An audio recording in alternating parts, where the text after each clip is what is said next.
as promised, I'm going to share with you my editing techniques I use in Adobe Lightroom Classic. And today we're going to be editing one of the beautiful images captured on the South Island of New Zealand in Milford Sound. So to start, always remember to take your images in your file type settings in your camera raw. It's basically a negative, like a negative.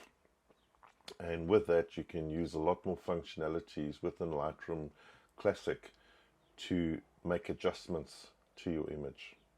So let's get cracking. Right, to start your project in Lightroom Classic, you need to import a file, your image.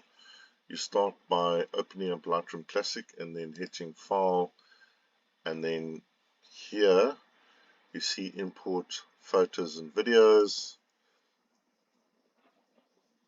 where I've already selected my file, and you'd select it and then you would hit the development section here.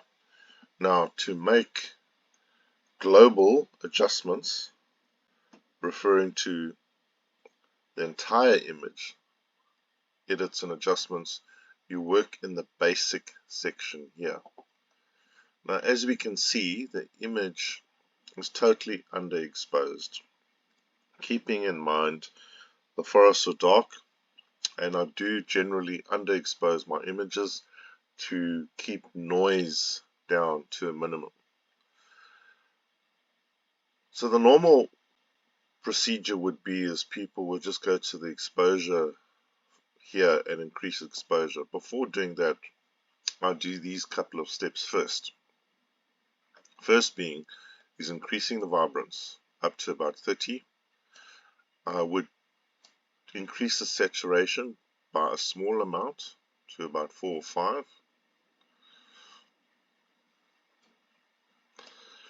Alright, and then I would reduce the blacks to the white side. I would increase the whites. I would reduce the shadows into the white area. I would be very careful with the highlights because we do have some highlights in the forest here and reflections on some of the leaves. If anything, I would actually reduce the highlights slightly to about there. Then my next step would be to go down to the color mixer. Now you have this option here of adjusting the hues, the saturation, luminance and all. I'll start with the saturation. I would like to increase the greens, keeping in mind that saturation strengthens or reinforces the colors, whereas luminance actually makes the colors brighter, if that makes sense. So on saturation, we lift the yellows as well. We don't want to make the image too warm, but we can sort that out a bit later. Increase the orange saturations and also the reds.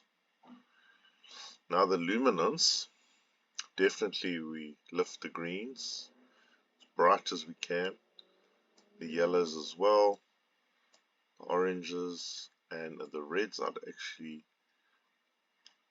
you can just swing the slider back and forth and see what it does.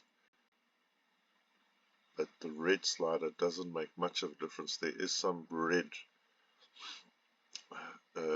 trees, or sorry, branches on the foreground, and I'd rather keep those a bit darker. So that will go to minus 36. Alright, now you can see it's vastly different to what it was without even increasing the exposure. Now as a final adjustment for the exposure, we're actually going to play with the exposure and gently increase the exposure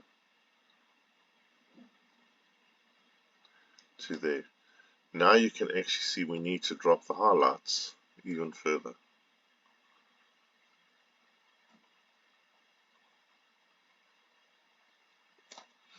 Alright, look at that, a lot better.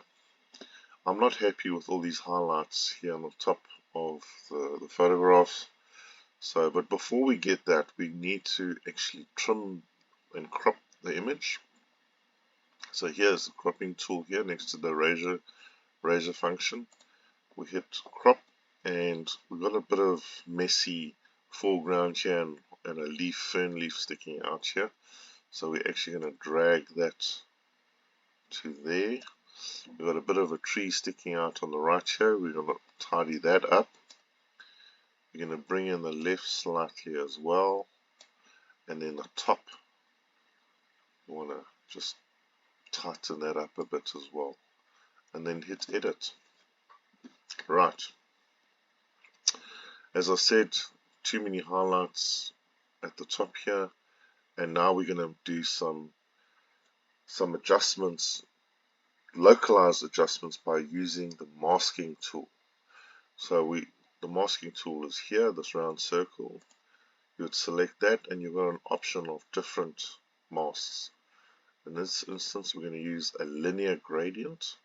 So we select that and we drag a linear gradient from the top to cover those highlighted bright areas. And with that, we're going to reduce. Now we're just making adjustments to that part of the image. We're reducing the highlights and lowering the exposure on the top of the image and possibly the whites as well. That looks a lot better. Now one tip I can share with you is that in landscape images like this, I like to create the foreground, darken the foreground, and then go into lighter, and leading your eye into the light to create that depth of field and that story. You're telling a story and making that image interesting. So here again, we will add another linear gradient, add a new mask, another linear gradient from the bottom. Not going too far, just over there, and there we're also just going to increase the blacks,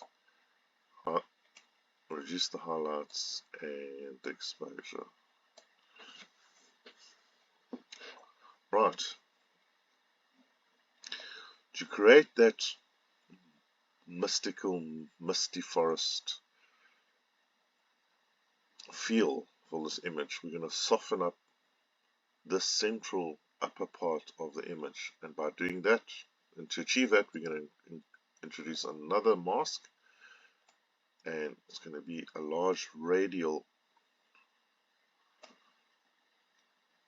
gradient, and we ensure that our feather is at 100 to make it really soft. And here we are actually going to introduce some haze. So we're going to haze it up to the whites, reduce the clarity a bit as well, add a touch of texture just to soften that up a bit. We're also going to increase the saturation slightly and bring the tint slightly into the green. That looks a lot better. The next step I would do is with the overall image, I'd like to add additional dehazing, not too much, around 7. That looks good. Right, I still like to play with the overall temperature and tint. I like to cool the image down slightly and bring the tint down back to green. Now you can see just how those green ferns in the foreground just pop. Now to emphasize this slightly more, we're going to add in one more mask. and with a brush, and we're actually going to just paint these areas here, these beautiful highlighted ferns leading a little bit into the back there. And in these, we're actually going to lift the highlight slightly.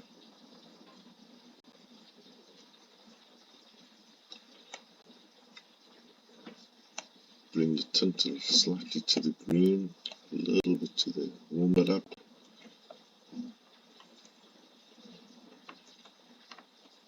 And in these, we actually want to increase the clarity a little bit because it's the foreground. And increase the sharpness just by 1 or 2. And that's it. Really happy with how the image is looking, but what a change from where we started and to where we now. Another thing now, one of the final touches I'd like to add as well is a vignette that is just darkening the outer edges of the image, and that is right down here at the Fix tab, and just darkening those outer edges of the image. And that is looking very good, and I'm very happy so far with this image. Just this mask here could possibly just move slightly up.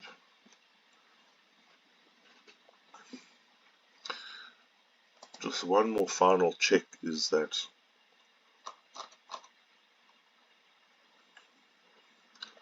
could possibly increase the dehazing.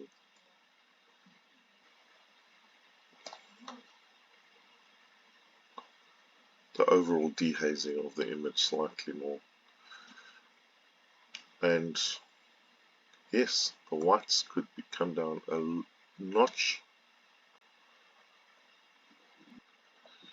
And that is it, folks. Very happy with the image. Also, here, what can also be used is you can denoise the image. You select it down here, the noise reduction, and you select your slider and let AI in Lightroom denoise your image. It takes a couple of minutes depending on the size of your file, and just takes out that noise, just smoothing out your overall image, which is really good. Yeah, and that is it. I hope you enjoyed this tutorial and enjoyed this image as much as I did taking the image. I trust you appreciate the image and enjoy the tutorial. I'll be sharing more tutorials with you. Thanks for your support and watching this video. And if you enjoyed it, please give me a thumbs up.